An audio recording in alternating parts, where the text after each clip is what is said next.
outnumbered overtime. You see, there he goes. Leaving. He's a busy man. You're going to give us some free legal advice. See what happens when you ask a judge for freebies? Yeah, he's out of here. No, thank you, Judge. Bye. No free advice, Jedediah. Do you know something? I'm going to tell a secret, though. While Judge Knapp is still here, whenever I'm on air and I have a constitutional question that comes up, my little secret is that I email the judge and I say, "Hey, Judge, help me out," and I give him the details, and he gets back to me, and then I quote him on TV. I give him credit. Does he have his own private server? But he may. I do that with Dr. Siegel from our medical team. I do that too. I'll be like, "Doctor?" And sometimes it's not really story related. I have a spot on my leg. Yeah. I love that. Doc Siegel will get right back. He'll be like, "Oh, Harris." You know what's terrible? I said to my mother the other day, I don't have we don't have a doctor or a lawyer in the family. I'm like, if I get into trouble, it's over for me. I'm on my own. That's why I'm grateful I work here. All right, so our newfound family on Facebook Live. Hello, everybody. We're so glad to see you again. And on FoxNews.com. Awesome to have everybody along. And there we are. Wow, so many comments. Sorry, it's so fast when we get in there. So keep the comments coming. We're going to definitely get to them, but it takes just a second. Mike Satoma says, "Judge, you were looking especially lovely today." I loved his tie. That was a gorgeous tie. Yeah, it was gorgeous, right? On there. Yes, he's very nice. He's very suave. I love talking about him now that he's not here. It looks like we're on teams now. We're so far apart on the couch. You know what we used to do when Outnumbered Overtime was born? Brady Bunch boxes. And we would do Brady Bunch boxes. And it was so hard to figure out where to look that we just decided that if the hashtag One Lucky Guy has to depart. Well, one time when Brian Kilmeade left, we put a stuffed bear in a seat. Oh, I remember that. Right? But we decided just to let the space breathe. It's Hello, Marcos Garcia from San Diego. We love when you give us a shout out from wherever you are writing in from and watching from. We always appreciate that. Big fan of the show today. A lot of folks loving. Oh, no. Well, it's hard to say.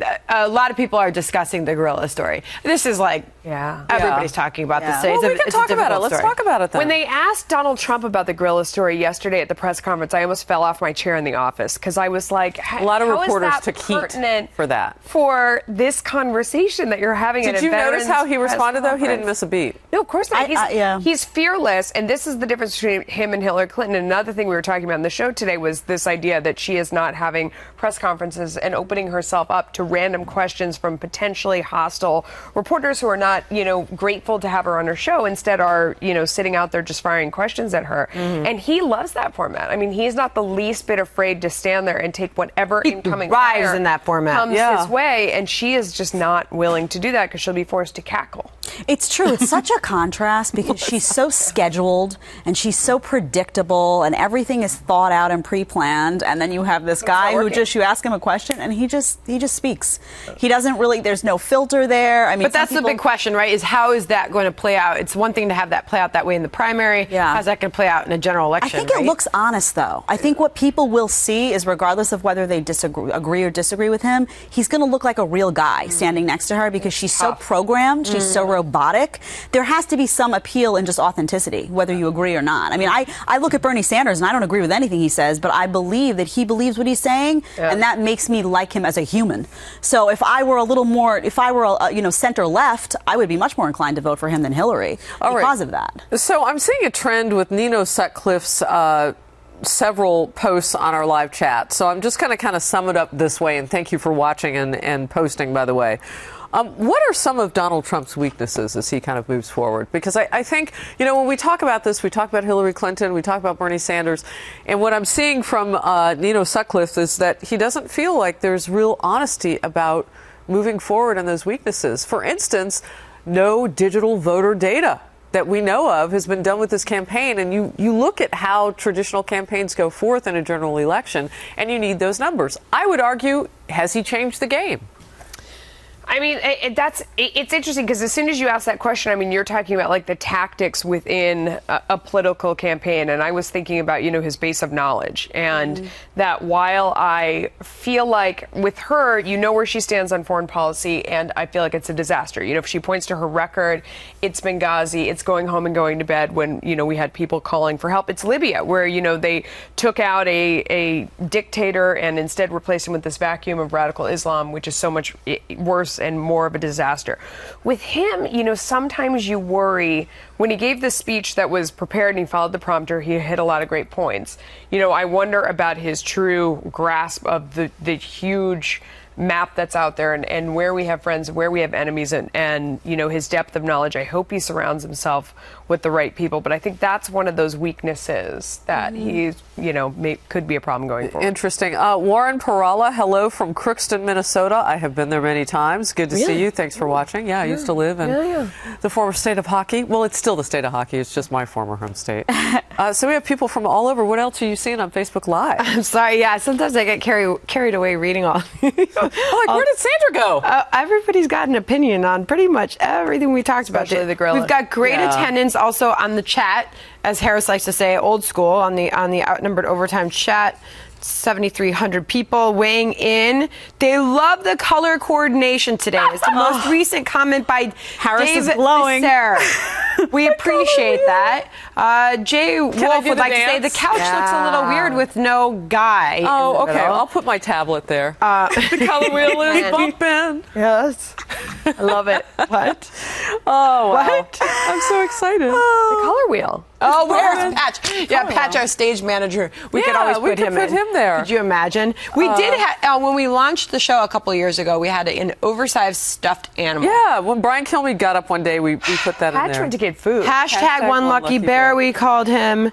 Where do you think we're going with this gorilla story? Because I keep seeing it mentioned. So they're going to do these two investigations. Sandra brought up a great point, though. When you start to look really closely at people's backgrounds when an accident like this happens. That's not fair. Sometimes in that one can incident. really come across that you're punishing the people who potentially could have been the victims. I'll read this one. Sandra Smith, you do a fantastic job. That is the benefit of having the chat. Oh my gosh. Okay.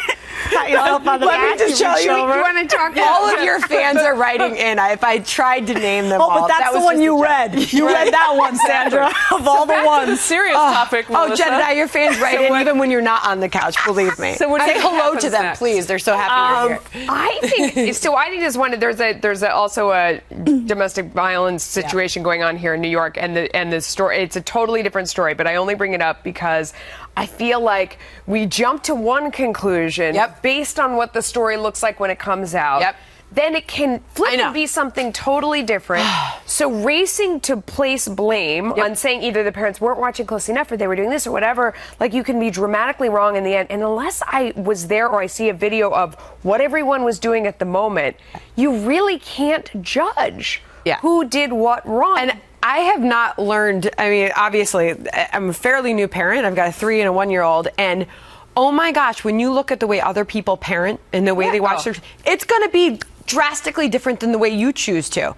Yeah. And I have not noticed that till very recently now when I've got a toddler out there playing, and it's like, you look at other parents and the way they watch their kids, it's like, I don't do it that way. Right. Totally different parents. So to place judgment on the parents, I don't know, maybe there is an issue, but that's a separate story. They can look at it at home. But we don't know. We don't have, unless we have video of what everybody was doing at that second. We just have no idea. The only thing that I would say, and you brought up a good point, and I heard this earlier today from Martha McCallum, was if you see a diagram of the exhibit and, you know, the 3-foot fence and then the bushes and then the 15-foot drop and then the ladder that he dragged the child up onto the whatever, that if in Florida, I know it is your pool around your fence has to be 4 feet. Yeah. And it's sort of the same danger that 3 feet isn't enough. It isn't enough. So the fence could be higher, but that takes us back to we got to protect everybody from everything in this country. It's a little crazy. You know what's interesting though is you kind of get into the details of the perimeter around that cage where the ape was, the gorilla was. If you really look at the height of things and all of that, I mean, we have so many things in our society that you can climb up and fall through things. Right. I mean, I don't know that you can protect everybody from everything, but I will say that as a parent, if you know that your child is yay big and you're all at the enclosure, I just ask the question of, well, why didn't they have people farther back? I don't know. Somebody just said I'm addicted to my devices. I'm reading the chat. They're going to look at everything, I would imagine. Yeah, right? they have They're going to look at everything. And yes, I do hate that we've become that country where, you know, the government, because that's like the government's going to protect us from everything. They're going to regulate the size of the fence to make sure and nobody gets hurt, you know, I mean, and it just is sort of, stuff happens. I'm surprised there's not video of what exactly was going. Just with the way technology is now, I wouldn't be surprised. Different perspectives from people who were recording on it. Like this one woman who had come forward said, "Well, I shared my video because I wanted people to hear the conversations that were going on while this was happening." But I make the argument, and this would be on the part of Cincinnati Zoo to look into, or the investigation that's going on, that child could have died in that 15-foot drop. Right. I mean, I thought the same thing. It may never have even reached the gorilla. So again, I look at the parents and I look at the zoo. How could you get close enough to even have that happen? Right. And maybe the parents can help the zoo. And vice versa. Look, in terms of I'm going to say it again. Preventing. I think we can all agree we're just grateful. This little boy is all right. Yeah. It's just got a couple We mourn the scratches. loss of the animal, the endangered species. Right. I mean, I know the zoo employees were really sad. There's a fund in Harambe's honor. Harambe means pull together, by the way, in Swahili. It's kind of a cry in Kenya when people are kind of getting together for a common cause. That's what his name means. So, but human life over gorilla life is what the zoo said it did. Ladies, it's been fun. Yeah. Thanks for the compliments on the color wheel. Yay! I feel like I accomplished something today. We'll see you tomorrow.